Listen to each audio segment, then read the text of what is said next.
그럼 신나게 돈 벌 수 있는 돈이 되는 이슈. 오늘의 첫 번째 주자, 아주 탁월한 연금 부자로 잘 알려진 차경수 작가와 함께합니다. 어서 오세요. 네, 반갑습니다. 차경수입니다. 네, 요즘 연금 때문에 건강보험 피부양자에서 탈락하는 사람들이 많이 늘어나고 있는데요. 어느 정도나 되는 걸까요? 국민연금, 공무원연금, 군인연금, 사학연금 같은 연금 소득이 연간 2천만 원을 초과하면 건강보험 피부양자에서 탈락합니다. 그러니까 건강보험을 안 내던 사람들이 새롭게 내게 되는 건데요. 이 제도가 새로 생긴 건 아니고 당초 3,400만 원이 기준이었는데 작년 9월 건보료 2단계 개편할 때 2천만 원으로 기준이 강화된 겁니다. 그러니까 연금 소득이 2천만 원에서 3,400만 원에 있던 약 20만 명이 갑자기 한꺼번에 건강보험 피부양자에서 탈락한 겁니다. 네, 20만 명이나요. 그러면 왜 이렇게 갑자기 피부양자에서 탈락한 사람이 많아진 걸까요? 연금 소득 기준이 강화된 겁니다. 3,400만 원에서 2천만 원으로 강화됐기 때문에 작년 올 1월 현재 약 20만 명이 한꺼번에 탈락한 겁니다. 네. 그렇다면 이 합산소득 2천만 원에서 이 연금 소득이 들어가는 거라고 할 수가 있는 거죠? 예. 네, 그래서 종합 과세가 되는 모든 소득이 어떻게 포함이 되는 건지 궁금합니다. 이 소득 기준 2천만 원을 산정할 때 종합과세되는 모든 소득이 다 포함되는데요. 네. 그러니까 금융소득, 사업소득, 근로소득, 연금소득, 기타 소득이 모두가 이 소득 기준에 다 포함이 됩니다. 네. 특히 연금소득의 비중이 좀 큽니다. 그렇군요. 궁금한 게 있는데요. 그렇다면 우리 연금 체계가 과연 어떻게 되어 있는 건가요? 우리나라 연금 체계는 이제 5층 구조로 되어 있고요. 1층에 기초연금은 65세 이상 노인 소득 하위 70%에게 지급하는 연금이고 2층에 국민연금, 공무원연금 같은 공적연금, 3층에 퇴직연금, 개인연금, 맨 꼭대기 5층에 주택연금이 있습니다. 우리나라는 연금 체계는 5층으로 구조되어 있습니다. 네, 이렇게 5층 구조, 기초연금, 국정연금, 퇴직연금, 개인연금, 주택연금 네네. 말씀을 해주셨는데 연금 종류가 이렇게 다양한데 모든 연금이 소득에 포함이 되는 거라고 할 수가 있을까요? 건보료 피부양자 소득 기준에 포함되는 연금 소득은 공적연금만 포함됩니다. 그러니까 국민연금, 공무원연금, 사학연금, 군인연금 같은 공적연금만 소득에 포함되고 기초연금이나 퇴직연금, 개인연금, 주택연금은 포함되지 않습니다. 네, 그렇군요. 이 포함을 할 때 그리고 네. 세금 떼고 손해진 금액을 포함시키는 게 아니고 세금 떼기 전 금액으로 포함됩니다. 그럼 국민연금, 공무원연금도 세금을 떼는 건가요? 예. 네. 종합과세 대상입니다. 모든 공적연금은 종합과세 대상이고요. 세금이 많지는 않지만 세금을 뗍니다. 네. 네, 그렇군요. 그렇다면은 연금 소득이 2천만 원을 초과했을 경우에 피부양자에서 탈락을 한다 이런 네네. 말인데 부부 중에 그럼 한 사람만 2천만 원을 초과하게 되면 그랬을 때는 어떻게 될 걸까요? 이 피부양자 조건을 따질 때 남편 따로, 아내 따로 따집니다. 남편의 소득, 남편의 재산, 아내의 소득, 아내의 재산 이렇게 각자 따지는데 각각이요. 예. 네. 둘 다 탈락할 경우에는 가구별로 건보료를 부과하고요. 네. 이 중에서 한 사람은 통과하고 한 사람은 탈락을 하게 되면 통과되시는 분은 피부양자, 탈락하시는 분은 지역 건보료를 내야 되는데 이 재산 기준은 남편은 통과하지 못하고 아내는 통과했을 경우 아내는 피부양자가 되는 겁니다. 그런데 소득 기준은 둘 중에 한 사람만 탈락을 해도 둘 다 탈락합니다. 그러니까 남편 소득이 2천만 원이 넘으면 아내가 소득이 하나도 없더라도 둘 다 피부양자에서 탈락합니다. 아니 부부 중에 그러면 한 사람만 탈락을 해도 둘 다 자동 탈락이라고요? 예. 소득 기준은 그렇고요.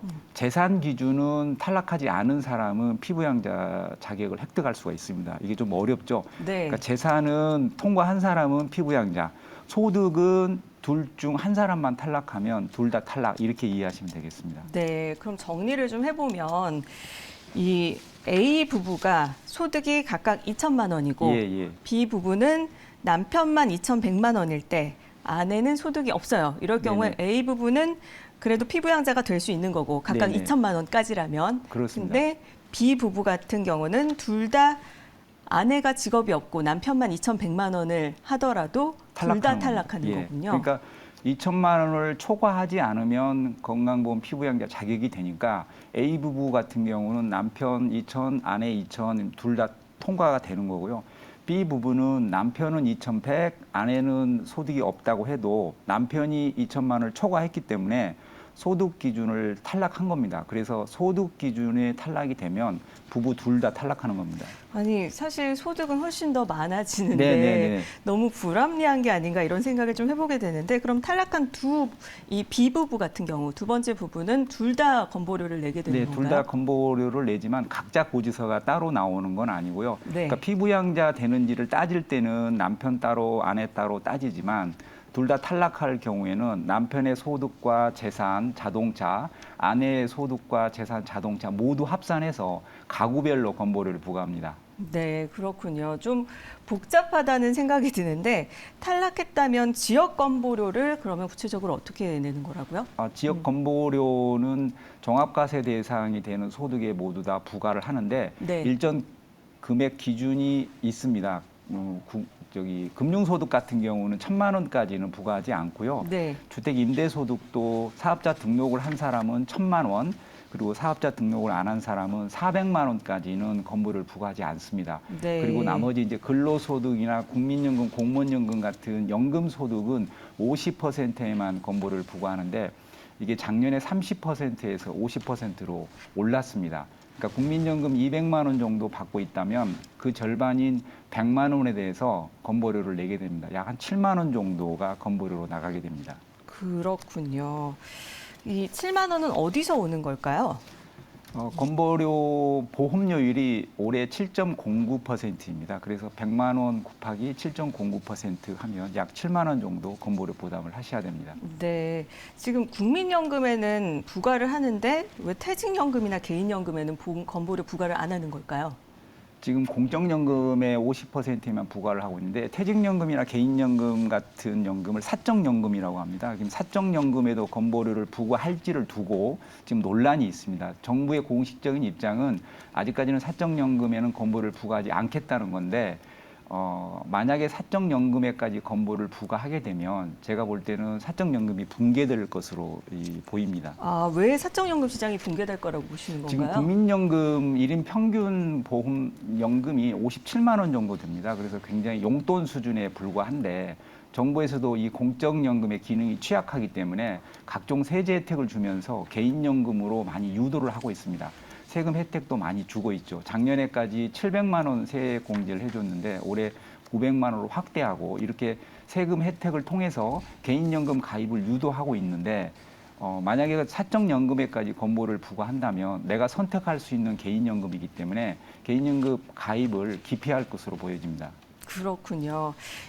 궁금해지는 게 또 네네. 이자나 배당 소득이 1,000만 원 이하라면은 건보료를 안 내는 걸까요? 예, 딱 1,000만 원까지입니다. 1,000만 원을 초과하면 그 초과된 금액만 건보를 내는 게 아니고 몽땅 건보료를 부과하고요. 1,000만 원까지는 아예 건보료 계산할 때 빼줍니다. 네, 네. 그렇군요. 그렇다면 이 금융소득이 1,000만 원 이상, 예를 들어서 1,500만 원이다. 이럴 네. 경우에는 1,000만 원을 초과한 500만 원에 대해서 부과를 하게 되는 건가요? 아니요. 1,000만 원까지는 건보료 부과를 안 하고요. 1,000만 원을 초과하면 1,500만 원에 대해서 부과를 하게 됩니다. 전체에 대해서. 네네네. 네, 네. 500만 원만이 아니라. 네네. 그러면 직장 다니는 사람들도 금융소득에 대해서 이 건보료를 따로 떼는 건가요? 직장 가입자는 소득에만 부과를 하고 있고요. 만약에 보수 월액이 500만 원이다 그러면 35만 원 정도 건보료가 나가는데 회사에서 절반 내고 본인이 절반을 냅니다.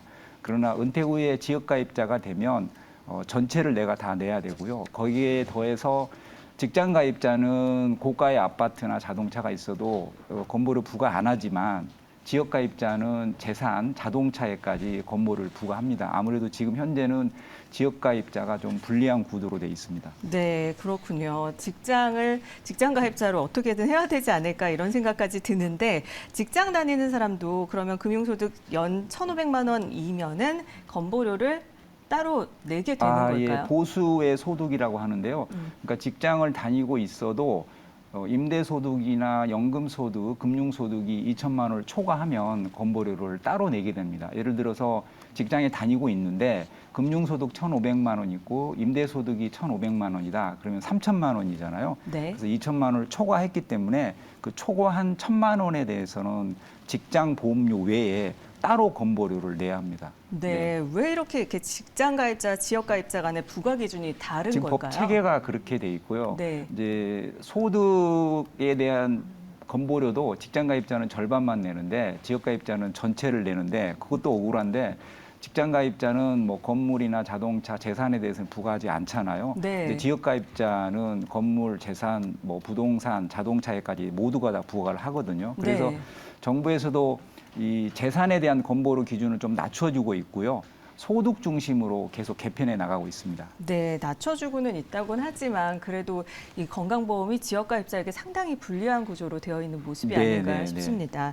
이 국민연금에는 또 이렇게 부과를 하는 것들을 봤는데 그렇다면 연금을 받은 사람이 은퇴 후에 네. 재취업을 만약에 하게 될 경우에 이럴 경우에는 건보료를 2번 어떻게 예, 내야 2번 되는 낼 건가요? 수도 있습니다. 저 같은 그래요? 경우 이제 공무원연금 수급자인데 제가 2천만 원이 넘습니다. 이런 경우 제가 만약에 재취업을 하게 되면 직장에서 내는 직장보험료는 당연히 내야 되는 거고요. 네. 연금소득이 제가 2천만 원을 넘어가면 2천만 원을 초과된 금액에 대해서는 따로 건보료를 다시 내야 됩니다. 그러니까 2번 내는 겁니다. 네, 그렇군요.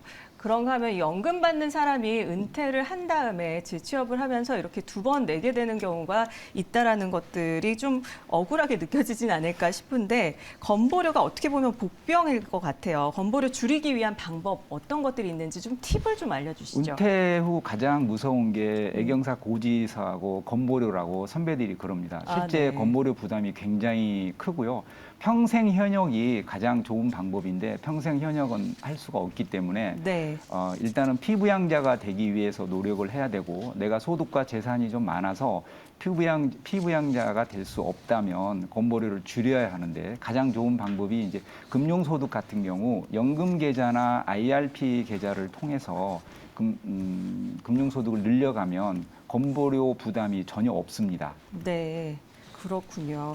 그렇다면은 연금 계좌가 왜 이렇게 건보료 절감하는데 도움이 되는지 좀 구체적으로 얘기를 해주시죠. 연금 우리가 계좌를 일반적으로 준비할 수 있도록. 이자 소득이나 배당 소득이 나면 15.4% 세금을 내지 않습니까? 그러나 네. 연금저축이나 IRP 계좌에서 수익이 나면 절대 세금을 안 냅니다. 일단 연금을 탈 때까지는 세금을 하나도 안 내고 IRP 계좌나 연금저축 계좌에서 아무리 수익이 많이 나도 건강보험 부과하지 않고 금융소득 종합과세도 피해갈 수 있습니다. 그래서 세금도 절감하고 노후 준비도 하고 건강보험료도 줄이기 위해서 저는 연금저축과 IRP 그리고 ISA 계좌를 강추합니다. 네, 그렇군요. 사실 연금 계좌 저도 좀 멈춰 있는 것 같은데 다시 한번 점검을 해서 연금 계좌를 마련을 좀 제대로 해봐야 될 것 같습니다. 네. 그리고 마지막으로 좀 질문을 드리고 싶은 게요. 네. 그러니까 직장 가입자의 경우는 건물을 갖고 있어도 그런 건물 소득이 있어도 여기에 대해서 건보료가 매겨지지 않는 걸까요? 그러니까 직장 가입자는 현재 소득에만 건보를 부과하고 있는데 직장 가입자가 고가의 아파트나 30억짜리 빌딩을 가지고 있어도 네. 그 재산에는 건보료를 부과하지 않지만 만약에 그 빌딩에서 나오는 임대 수입이 2천만 원을 초과할 경우에는 직장 가입자 건보료 외에 그 보수 외 소득이 2천만 원이 넘어가기 때문에 따로 건보료를 내야 됩니다. 그러니까 직장 수입이 가입자도 내긴 내는군요. 그 빌딩에서 나오는 2천만 원 수입이 넘을 2천만 때. 원을 넘어가면 건보료를 따로 낸다 이렇게 이해하시면 되겠습니다. 알겠습니다. 이런 구조들을 정확히 알아봤는데요. 여러분의 돈 버는데 도움이 좀 되셨으면 좋겠습니다. 지금까지 돈이 되는 이슈 차경수 작가와 함께 자세히 알아봤습니다. 오늘 말씀 고맙습니다. 감사합니다.